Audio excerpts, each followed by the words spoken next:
ఓం నమో వీరబ్రహ్మణే. జై వీరబ్రహ్మ జై, గోవిందమాంబ జై, జై వీరబ్రహ్మ జై, అచలానంద స్వామి జై. నా పేరు ఈశ్వర రెడ్డి, బ్రహ్మంగారి మఠం. ఇంతవరకు వీరబ్రహ్మేంద్ర స్వాముల వారి యొక్క చరిత్ర, మహిమలు, కాలజ్ఞానము, ఇలా ఎన్నో విషయాల గురించి మనం తెలుసుకున్నాం. స్వామివారు 1608 సంవత్సరంలో జన్మించినట్లు, 1693 సంవత్సరం వైశాఖ శుద్ధ దశమి నాడు సజీవ జీవ సమాధి ప్రవేశించినట్లు చెప్తారు. అయితే ఇప్పటికి దాదాపు 400 సంవత్సరాలకు పూర్వమే స్వామివారి ఈ కాలజ్ఞానాన్ని వ్రాశారు. అప్పుడు భూత, భవిష్యత్, వర్తమానము అంటే 3 కాలాలను తెలిపేటువంటి విషయాలు అందులో రాశారు. అనొచ్చు ఎవరైనా కూడా.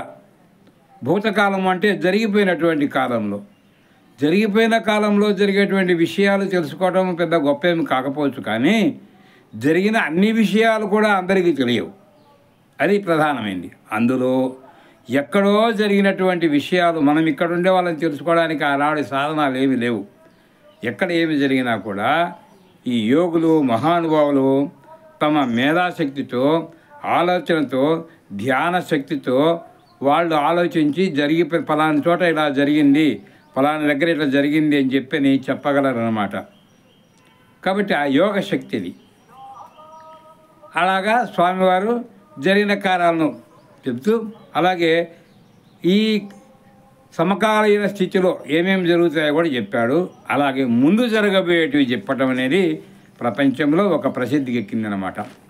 అటువంటి వాటిలో ప్రధానమైనది ఏమిటంటే, ఈ స్వామివారి కాలజ్ఞానంలో బహుధాన్య విక్రమ సంవత్సరమున బహుయుద్ధములు జరిగేనిమా, రాహుకేతువుల వలె రారాజులిద్దరు రణరంగమునకు కాలు దువ్వేరిమా అని చెప్పని ఒక మంచి వాక్యం ఉంది. దాన్ని అర్థం చేసుకోవాలంటే మనము బహుధాన్య విక్రమ సంవత్సరాలు అంటే ఈ 2 తెలుగు సంవత్సరాలు ఎప్పుడు వస్తాయి అని గమనిస్తే 1938, 1940 ఈ 2 సంవత్సరాల మధ్య అంటే దాదాపు ఇది 2వ ప్రపంచ యుద్ధం జరిగినటువంటి రోజులలో జరిగినటువంటి సంఘటన. అంటే ముందుగానే స్వామి ఊహించి చెప్పారు బహుధాన్య విక్రమ. ఇక్కడ 1939 సంవత్సరం నుంచి 1945 సంవత్సరం వరకు 2వ ప్రపంచ యుద్ధం జరిగింది. అప్పుడు ఎవరెవరు జరిగింది? జర్మనీ, ఇటలీ, జపాన్, ఇలా కొన్ని దేశాలకు అన్నమాట. ఈ జర్మనీ దేశస్తులైనటువంటి హిట్లరు, ఇటలీ దేశస్తులైనటువంటి ముస్సోలిని, వీళ్ళిద్దరూ నియంతలు. కాబట్టి ఆ రోజు జరిగినటువంటి ఆ యుద్ధానికి మూల కారకులు రాహుకేతువుల వలె రారాజులిద్దరు రణరంగమునకు కాలు దువ్వేరుమ. రారాజులు అంటే రాజ్యాలకు అధిపతులు అన్నమాట. వీళ్ళిద్దరు కూడా, ఒకరు జర్మనీకి, ఒకరు ఇటలీకి. వీరు ప్రపంచ యుద్ధంలో చాలా పేరు పొందినటువంటి మహనీయులు. కాబట్టి ఈ ఇద్దరి ద్వారానే ప్రపంచ యుద్ధం జరుగుతుంది, 2వ ప్రపంచ యుద్ధము అని చెప్పాడు. మరి బహుధాన్య విక్రమ సంవత్సరాలు మీరు క్యాలెండర్ చూసుకోండి, తెలిసిపోతుంది ఎప్పుడెప్పుడు అనేది. 1938 నుంచి 40 మధ్యన, అంటే దాదాపు సంవత్సరాలు అటు ఇటుగా అయినా కూడా ఈ 2 కాలాల్లోనే 2వ ప్రపంచ యుద్ధం జరిగింది. ఈ రాహుకేతువులు అనగానే హిట్లరు, ముస్సోలిని వలన ఇది జరిగింది అనేది మనందరికీ తెలుస్తుంది అన్నమాట. కాబట్టి స్వామివారి ప్రిడిక్షన్ ఏది కూడా జరగకుండా పోయేది లేదు. ప్రతి వాక్యము పొల్లుపోకుండా జరిగిందే. అలాగే వీరబ్రహ్మేంద్ర స్వాముల వారు కాలజ్ఞానంలో తెలిపిన విషయాలు ఎప్పుడు ఎలా జరుగుతాయో ఎవరికి తెలియదు. ఎక్కడో ఏదో వింత జరిగితే అప్పుడు అదేనాడో బ్రహ్మంగారు చెప్పాడు అని పలకడం నానుడైంది. కాలజ్ఞానంలో వాక్యాలకు ఎవరికి తోచినట్లు వాళ్ళు వివరణ చేస్తూ ఉంటారు.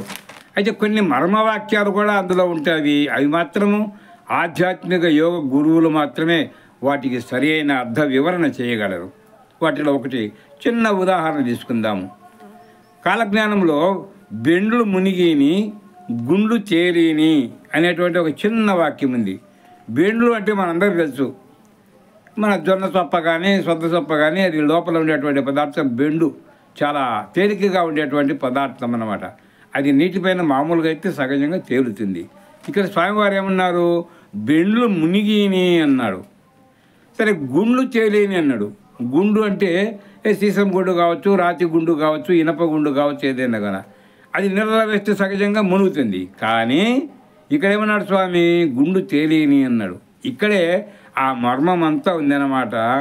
యోగ మార్గం ద్వారా మనం తెలుసుకోవాల్సింది ఏంటంటే, బెండు అంటే అసత్యము. అసత్యం ఏమవుతుంది? మునిగిపోతుంది. గుండు అంటే సత్వగలగది, సత్యమైనది. ఈ సత్యమైనది పదార్థం అయితే ఉందో అది తేలుతుంది. అంటే అన్యాయం మునిగిపోతుంది, న్యాయం పైకి తేలుతుంది అనేది ఇక్కడ ప్రధాన సూత్రం అన్నమాట. అన్యాయం అంతరించిపోతాయి, నిజమే ఎప్పుడు నిలకడ మీద తేలుతుంది అనేటువంటి అర్థంతో ఈ బెండ్లు మునిగిని, గుండ్లు తేలి అని చెప్పాడు స్వామి. అలాగే ఇంతకుముందు మనం అనుకున్నాం ఒకసారి కాశీనాయన గురించి కూడా చెప్పాడని. మరి కాశీనాయనకు ఈయనకు దాదాపు 300 సంవత్సరాల ముందే ఆ కాశీనాయన గురించి ఆయన చెప్పగలిగాడంటే, ఆయన కూడా ప్రజలు ఏమనుకుంటున్నారు? కాశీనాయను బ్రహ్మంగారి యొక్క 2వ అవతారమే అని చెప్పని చెప్తారన్నమాట. ఆనంద గురువచట ద్రవ్యములు పీయించి అన్నదానములు చేయించేరుమా, ఆనందముల చేత రాచయ్య దగ్గర అర్థమంతా ఉంచేరుమా అన్నారన్నమాట. ఆనంద గురువులు అంటే ఆయన గురువే, ఆనందంగా ఉంటాడు ఎప్పుడు కూడా, ఏమి ఇబ్బంది లేకుండా. అక్కడెక్కడైనా కానీ పురాతన దేవాలయాలలో ఇటువంటి ద్రవ్యాలు బయటపడితేనో లేదా పునరుద్ధరణ చేసేటప్పుడు ఆ ద్రవ్యాలన్నీ కూడా అన్నదానం కోసం ఉపయోగించేవాళ్ళట. అది ఇక్కడ స్వామివారు ఆ విధంగా చెప్పినారు. కాబట్టి ఆనంద గురువు అంటే కాశీనాయన. అన్నదానం చేయడము, సత్రాలు కట్టించడం మనం చూస్తూనే ఉన్నాం. ఈ అన్నదానం అనేటువంటి విషయము కాశీనాయన నుంచే ప్రబలమైపోయింది. కాబట్టి ఇక్కడ ఎప్పుడు 350 సంవత్సరాల క్రితమే అని చెప్పాడు. మరి కాశీనాయన గురించి, యోగానందాశ్రమాన్ని గురించి, అన్నదానాల గురించి, మరి ఇట్లా రకరకాలైనటువంటి విషయాలన్నీ ఆయన ఆనాడే చెప్పగలిగాడంటే స్వామివారి యొక్క మహిమ, ముందు చూపు, కాలజ్ఞానం. అంటే వర్తమాన కాలం కాకుండా భవిష్యత్తు కాలంలో ఇలా జరుగుతాయి అనేటువంటి విషయాలు మనకు కొన్ని స్వామివారి యొక్క వాక్యాల ద్వారా మనం తెలుసుకుంటున్నాం. కాలజ్ఞానంలో ప్రతి వాక్యము కూడా జరుగుతుంది, జరిగింది, జరిగేది కూడా ఎలా జరుగుతుందో తెలియదు, జరిగిన తర్వాత ఓహో ఇలా జరిగింది అని మాత్రం మనము దానికి అన్వయం చేసుకోవచ్చు. మనకు సునామీ గురించి మీకు తెలుసు అందరికీ.